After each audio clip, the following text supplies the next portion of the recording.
और इस वक्त एक बड़ी खबर मिल रही है कि कब्रिस्तान में जब असद को दफनाया जा रहा था उस दौरान काफी हंगामा हुआ और हंगामा हुआ एक बुर्के वाली महिला को लेकर। इस वक्त ये बड़ी खबर मिल रही है कि कसारी मसारी कब्रिस्तान में जब असद को दफनाया जा रहा था उस दौरान असद की कब्र के पास दो महिलाएं नजर आईं। पुलिस ने महिलाओं से पूछताछ की और इस पूछताछ को लेकर काफी हंगामा हुआ। हालांकि ऐसा पुलिस को संदेह था, आशंका थी कि कहीं शाइस्ता परवीन और असद की चाची यानी कि अशरफ की पत्नी जैनब यहां ना पहुंची हो और इसलिए पुलिस विशेष रूप से अलर्ट थी।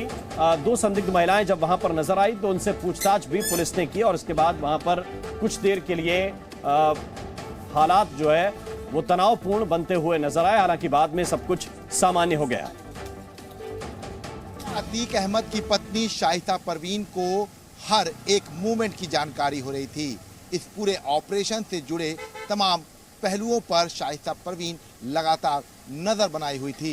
यहां तक कि शाइस्ता परवीन ने गुलाम से फोन पर भी बात की थी और असद को देश से बाहर करने की प्लानिंग करने को कहा था। चूंकि असद के पास पासपोर्ट नहीं था, ऐसे में वो देश से बाहर नहीं जा पा रहा था। इस दौरान असद से शाइस्ता परवीन की फोन पर बात हुई और शूटर्स को पैसे देने की बात शाइस्ता परवीन ने की। यूपी एसटीएफ ने इस बात का ब्यौरा भी जुटा लिया है कि शाइस्ता परवीन इस पूरे मामले में एक बड़ी राजदार थी और उसको हर एक चीज की जानकारी थी। कैमरा पर्सन रामबाला के साथ विशाल लोगवंशी, जी मीडिया, प्रयागराज। तो इस मर्डर की प्लानिंग में अतीक और शाइस्ता दोनों शामिल थे, लेकिन उसकी अंतिम यात्रा में यानी असद की अंतिम यात्रा में दोनों शामिल नहीं हो पाए और जनाजे में नहीं पहुंच पाए। इस वजह से अतीक अहमद ने लॉकअप के अंदर बताया जा रहा कि सुध-बुध खोदी, विक्षिप्त जैसा व्यवहार करने लगा। सुरक्षा कर्मियों से इस दौरान उसकी क्या बात हुई, ये हम आपको दिखाने की कोशिश करते हैं। बेटे के जनाजे में शामिल होना मेरा अधिकार है। अल्लाह सब देख रहा है। अल्लाह किसी को माफ नहीं करेगा।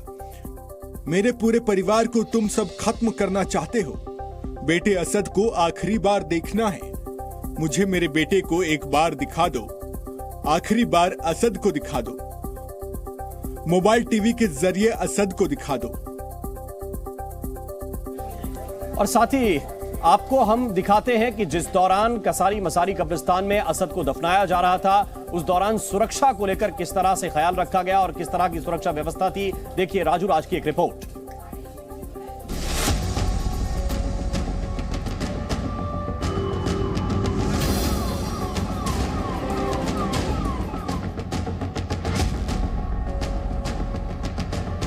देखिए, निश्चित तौर पर एक के पिता के लिए इससे बुरा क्या हो सकता है कि एक तो उसके रहते हुए उसके बेटे की मौत हुई और वो भी एनकाउंटर में।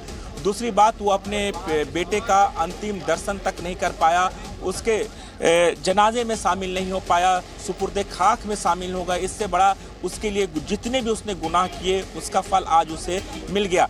लगातार गिड़गिड़ाता रहा, अपील करता रहा कि उसे एक बार उसका चेहरा देखने जाए। और सिर्फ अतीक ही नहीं, उसकी पत्नी शाइस्ता परवीन जो शामिल होना चाहती थी, लगातार खबरें आई कि वो बुर्के में आ सकती है, अपनी पहचान छुपा के आ सकती है, लेकिन पुलिस की तरफ से पूरे इंतजाम किए गए थे।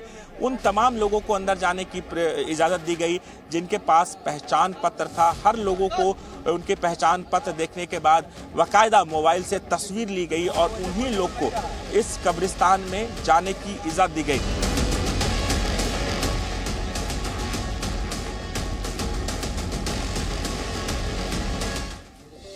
और इस वक्त हमारे साथ ज्यादा जानकारी के साथ प्रयागराज से गुफरान जुड़ रहे हैं, सीधे उनकी तरफ चलते हैं। गुफरान, जरा बताइए दो बातें। एक तो वहां पर अब हालात किस तरह के हैं सुरक्षा व्यवस्था के मद्देनजर, और दूसरा पूछताछ में अंदर से क्या क्या निकलकर सामने आ रहा है, जरा ये बताइए।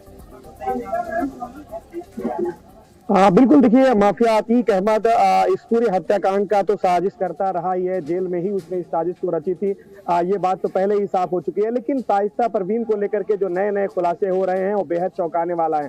ताजा जो खुलासा है वो अपने आप में ये बताने के लिए काफी है कि माफिया की जो पत्नी है लेडी डॉन शाइस्ता परवीन, उन्होंने एनकाउंटर में मारे गए असद को विदेश भगाने की जो तमाम कोशिश है, तमाम जो कवायद है, शूटर गुलाम के जरिए फोन पर लगातार जो बातचीत उनकी हुई है, जिस तरीके की जानकारी एसटीएफ और जांच एजेंसियों को मिली है, इससे साफ हो गया है कि उनकी पूरी मंशा थी कि किसी भी तरीके से असद को दूसरे देश भगाया जा सके। पहली प्लानिंग थी कि नेपाल हो सके तो जा सके, अगर नेपाल नहीं जा सकता है तो पासपोर्ट का इंतजाम करा करके किसी दूसरे मुल्क में भेजा जा सके ताकि उसकी जान को बचाया जा सके। ये पहले ही पता था कि एनकाउंटर निश्चित तौर पर होगा उन अपराधियों का जो इस पूरे हत्याकांड में शामिल है, और असद जो था प्रमुख भूमिका में था, तो ये बात तो साफ थी। शाइस्ता को इस बात की और चीजें भी अब आगे निकलकर सामने आएंगी क्योंकि पूछताछ अभी लंबी चलनी है और उस पूछताछ के बाद क्या क्या निकलेगा वो दर्शकों के साथ साझा करेंगे। फिलहाल बहुत बहुत शुक्रिया गुफरान आपका इस पूरे अपडेट के लिए।